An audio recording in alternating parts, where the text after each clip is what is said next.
அனைவருக்கும் வணக்கம். என் லைஃப்பில் இந்த மாதிரி ஒரு பெயின்ஃபுல்லான ஒரு சுச்சுவேஷனை நான் ஃபேஸ் பண்ணதே கிடையாது. மனசு முழுக்க வலி வலி மட்டும்தான்.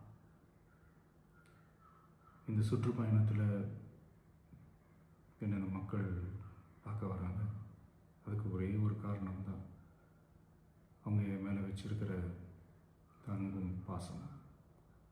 அந்த அன்புக்கும் பாசத்துக்கும் நான் எப்பவும் கடமைப்பட்டிருக்கிறேன். அதனால தான் இந்த சுற்றுப்பயணத்தில் மற்ற எல்லா விஷயங்களையும் தாண்டி மக்களுடைய சேஃப்டி, அதில் எந்த காம்ப்ரமைஸும் பண்ணிடக்கூடாதுன்றதுக்காக தான் அது என் மனசில் ரொம்ப ஆழமாக இருக்கும் அந்த எண்ணம்.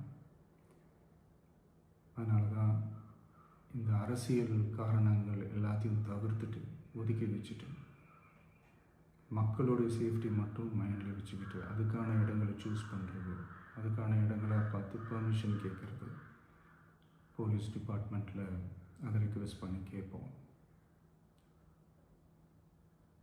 ஆனால்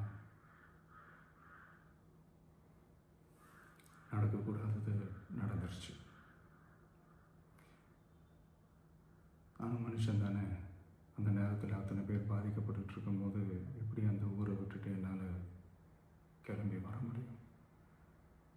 நான் திரும்ப அங்கே போகணும்னு இருந்துச்சுன்னா அதை ஒரு காரணம் காட்டி அங்கே வேறு சில பதட்டமான சுச்சுவேஷன்ஸ், வேறு சில அசம்பாவிதங்கள் அந்த மாதிரி எதுவும் நடந்துடக்கூடாதுன்றதுக்காக தான் நான் அவாய்ட் பண்ணேன்.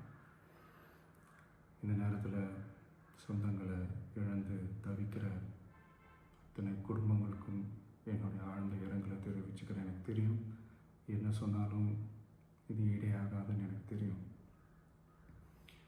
ஹாஸ்பிட்டலில் ட்ரீட் பண்ணிகிட்ருக்கிற எல்லாருமே சீக்கிரமாக க்யூர் ஆகி வரணுன்றதை இந்த நேரத்தில் நான் வேண்டிக்கிறேன்.